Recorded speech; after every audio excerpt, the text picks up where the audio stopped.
Is running a magical way of dropping body weight? No. Is anything a magical way of dropping body weight? Alex Hutchinson, such an honor to connect with you again, all the way across the continent to snowy Canada.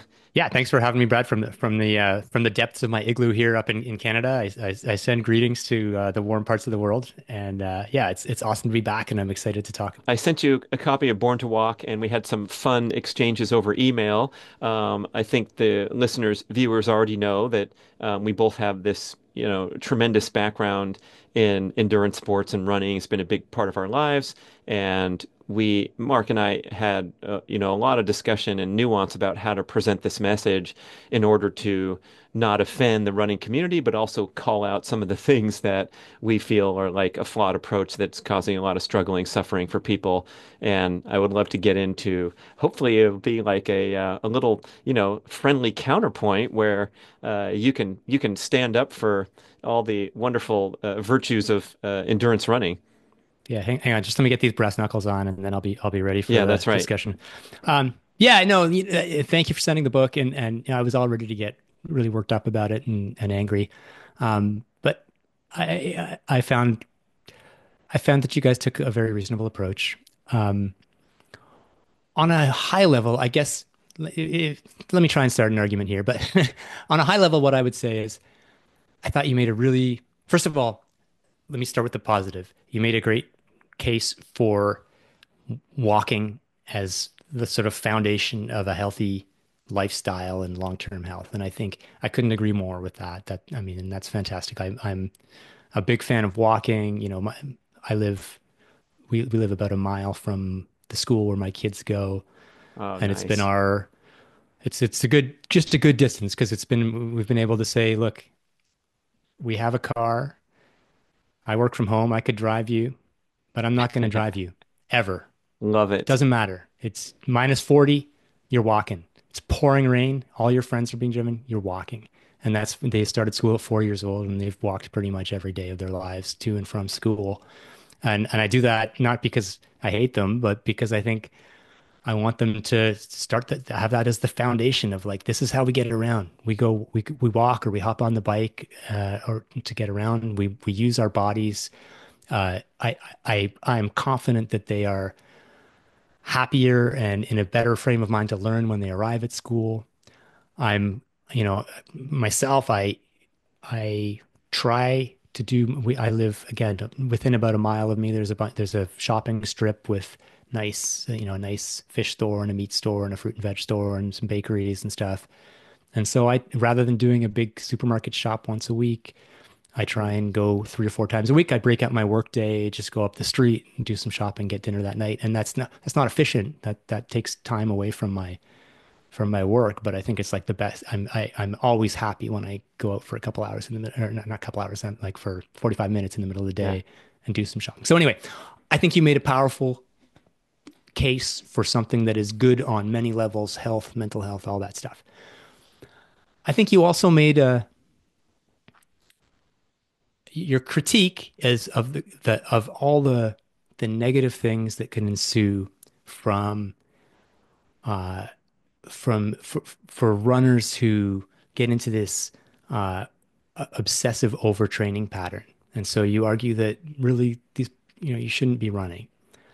And I guess my take on that would be is that, yeah, obsessively overtraining is really bad. And so the solution to that is not running is bad, it's Mm. obsessively overtraining is bad. And so we should, and obsessively overtraining, like, I guess let me add some nuance to that, that for a lot of people who are starting running for the first time, going out for a 5K jog is obsessively overtraining, and Mm. no disagreement with that. You're getting up off the couch after 20 years of sedentary life.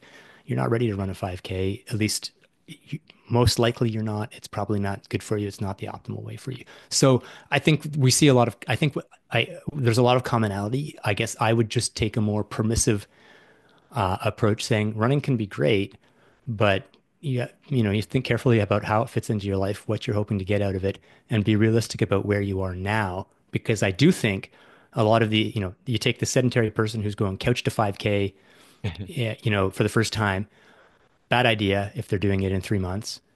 But there's no reason that in 2 years they can't be running a 5K and doing it in a way that's healthy and balanced and not, having to be effectively racing every time they step out the door. So anyway, that's my soapbox start. Let's see where we're at after that. Yeah. Do you think it's as simple as um, moderating the training intensity to emphasize the comfortably pace heart rates and not get into that what they call black hole and all the things that you've written about extensively, where the workouts are, slightly to significantly too stressful because of the person's current state of conditioning, such that we're talking about a cutoff between jogging and just walking to get aerobic conditioning done. So I think I think there's maybe some nuances, some context that we maybe is worth getting into a little bit. Um, I think one of your premises is that uh, training above the fat max zone, the sort of getting out of that aerobic state is bad because you're going to burn less fat, you're going to burn carbohydrate, there's going to be stress hormones.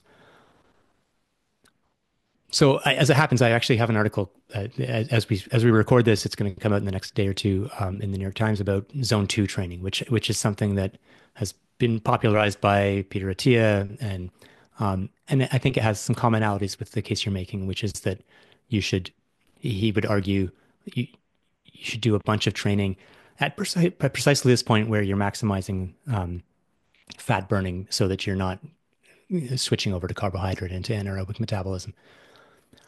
And so I spent a couple of weeks talking to scientists and getting their take on this. And there's a mixed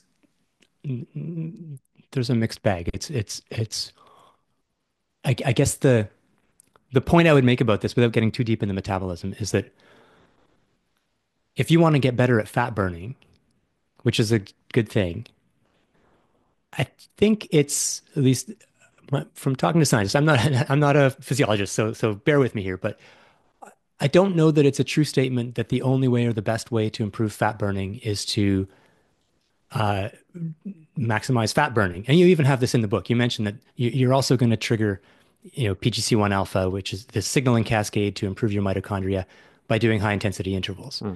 And so I guess what I would say is I'm not saying this with high confidence, but I'm not as worried about the dangers of training at too high a level if you're recovering from it. So if you're doing Mm-hmm. 2 or 3 runs a week and they are above fat max, Mm-hmm. that's different than if you're running times a week and all of them are above fat max and you're never giving yourself a chance to recover. So like a point I would make is you want to improve fat max.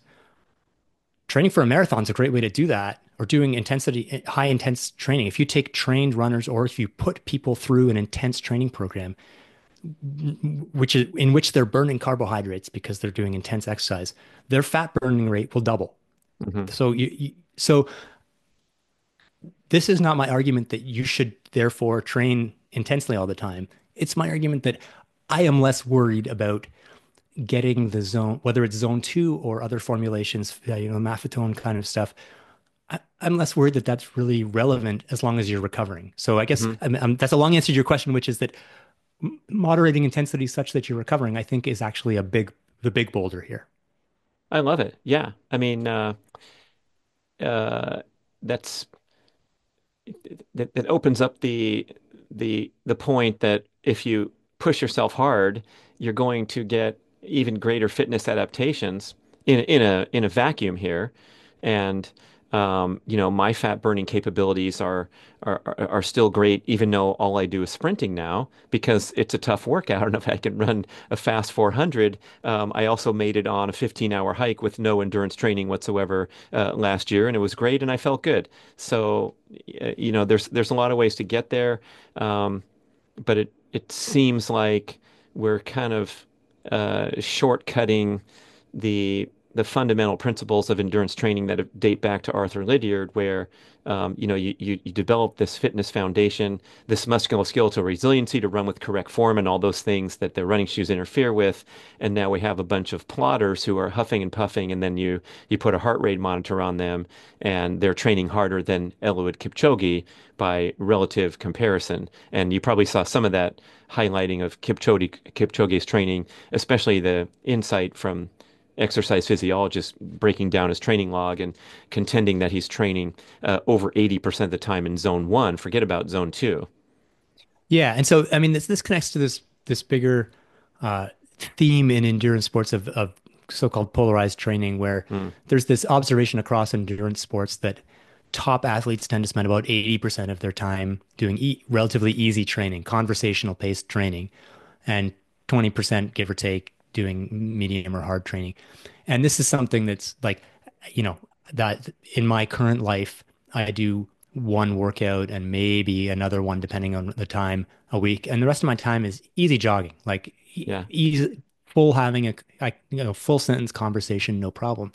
And for people who've come through, high school and then college running programs, this gets kind of baked in automatically because, well, not to everyone actually do. Some good people do programs. get it wrong. Excuse me, Alex. Yeah. Yeah, yeah. So for people who make it through those programs and survive, what gets baked in is if you're training at a high level and doing hard workouts 2 or 3 times a week or 3 or 4 times a week and trying to rack up 60 or 80 or 100 miles a week, a lot of those miles have to be easy. Otherwise, you don't make it to the next day and then let alone the next week or the next Mm, month or the next year.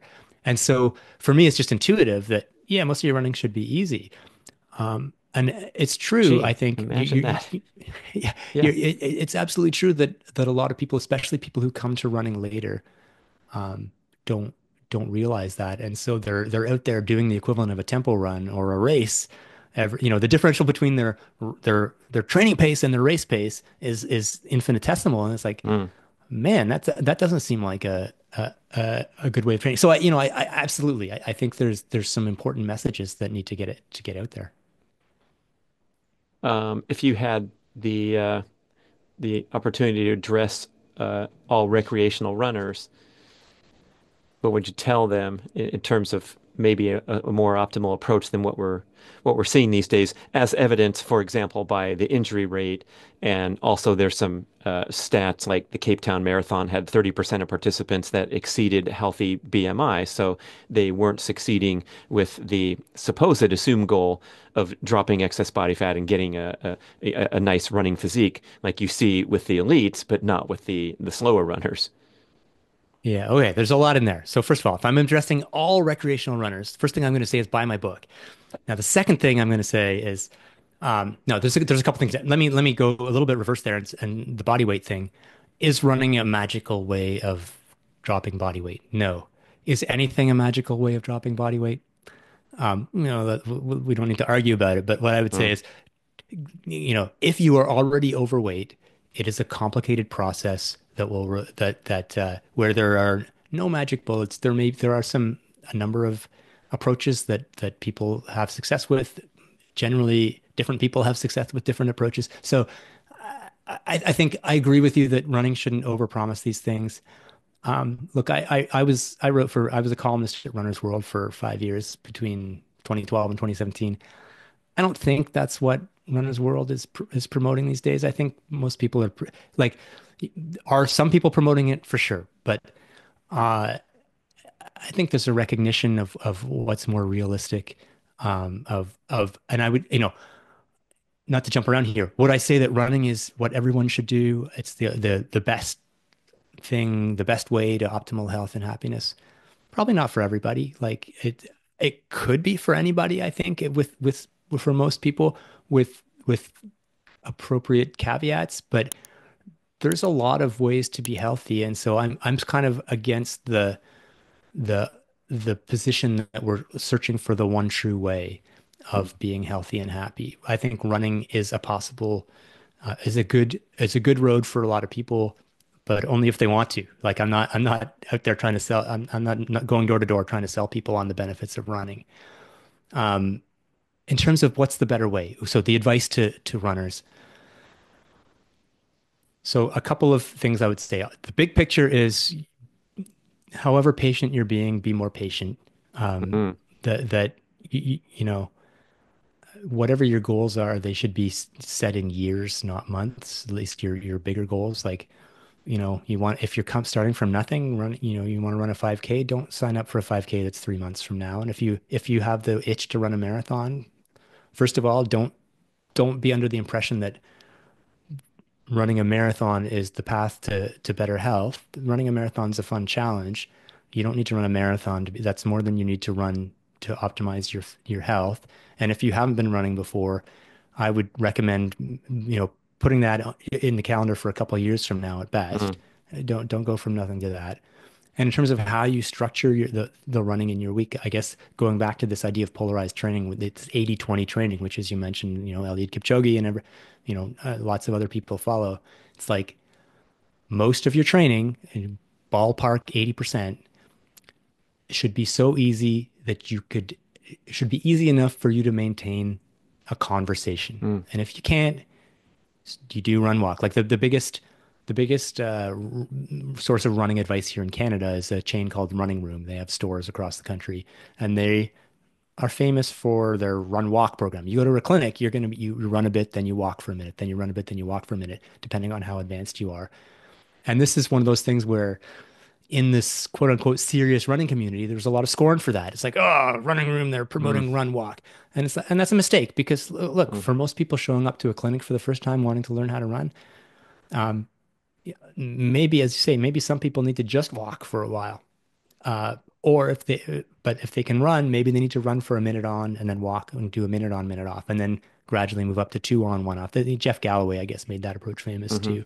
So it's hard if you were a decent high school athlete in, 1988, Back in the and you day. still, yeah, you still think of yourself as a pretty athletic person to accept that. But yeah, like really having a long lasting, happy relationship with running requires understanding your limitations and also listening to your body and recognizing to the musculoskeletal element when you're having aches and pains. And if day two and it's still hurting, you need to back off. You need to, you're not going to make your ache and pain get better by just doubling down. Yeah, it seems like we've been socialized that these are necessary components of the fitness experience. Same with CrossFit programming and endurance training, where you're just supposed to, suffer your way all the way to the starting line for your marathon in an accelerated course with the example of those charity training programs, and then suffer your way all the way through the finish because it's such an extremely long distance.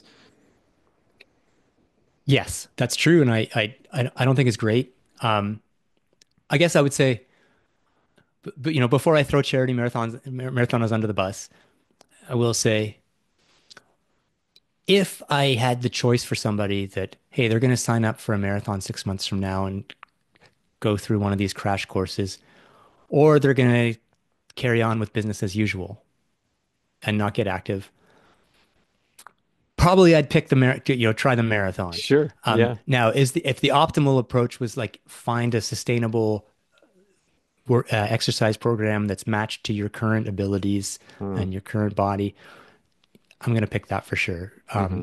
But accepting that we don't live in the optimal world where everyone responds to, if we all responded to rational incentives, the world would be very different. But we're subject to, we live in the societies we live in, and we respond to cues that we don't even know why we're responding to them.